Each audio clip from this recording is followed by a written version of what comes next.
Hi, I'm Dr. Alex Baumber. This project brings together two concepts that have attracted a lot of attention in recent years: social licence and the sharing economy. Social licence is all about whether a practice or a business is accepted by the community that's affected by it. It's a bit like a regulatory licence, except that nobody ever formally issues it, and it can be hard to know for sure whether you actually have one.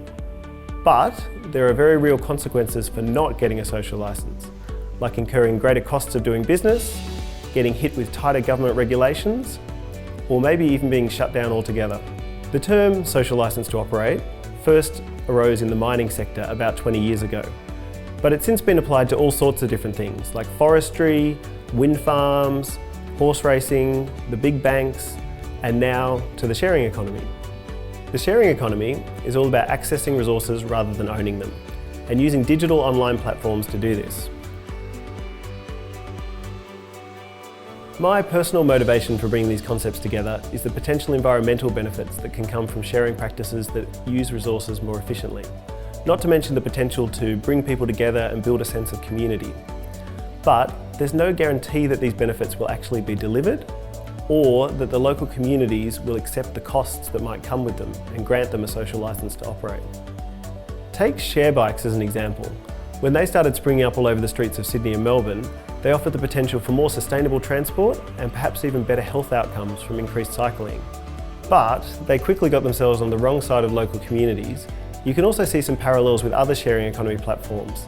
So for example, in Barcelona, there have been protests against over-tourism, and home sharing platforms have been specifically targeted in those protests. Also, car sharing apps have been criticised for their impact on taxi drivers, and also for policies around surge pricing during disasters.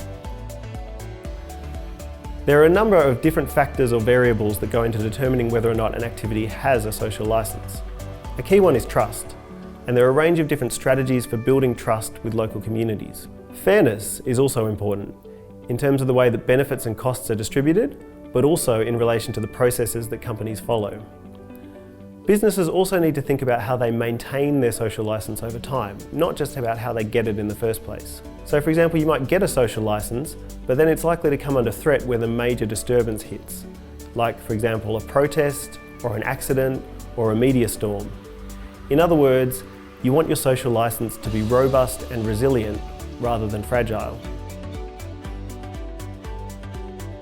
And how do you even measure something as nebulous as social licence? Different approaches have been developed over the past 20 years. So for example, you could survey people and ask them what they think about different activities, or you can do in-depth interviews with local people to see if they believe that an activity has a social licence. The digital online nature of the sharing economy also opens up new possibilities, like for example, measuring community sentiment through social media, or looking at the reviews that users of sharing economy platforms leave. Another of the big questions we're aiming to answer in this research is what makes a community a community? Sharing communities might be spread across a whole city or even across the world.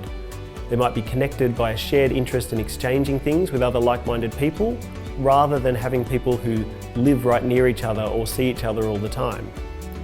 In this sense, sharing practices can sometimes go under the radar of the people who live around them, until perhaps they pass a certain threshold. Think for example about home sharing in an apartment building. There might be a certain threshold in terms of the number of apartments that are being let out through hope sharing apps that needs to be passed before neighbours start to become concerned. Our project is about exploring all of these issues and more. How to measure social licence, what factors influence it, how is getting a social licence in the first place different to maintaining it over time, are there strategies you can employ to build social licence, and are there risks involved with putting these tools in the hands of companies that may not be behaving ethically? If you're interested in these questions and would like to get involved with the project, send us your details via the Get Involved link on our website.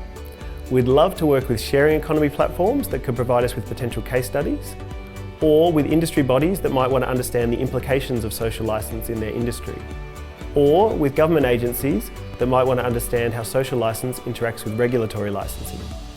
We're really excited about the opportunities that this project could provide, and we'd love to hear from you.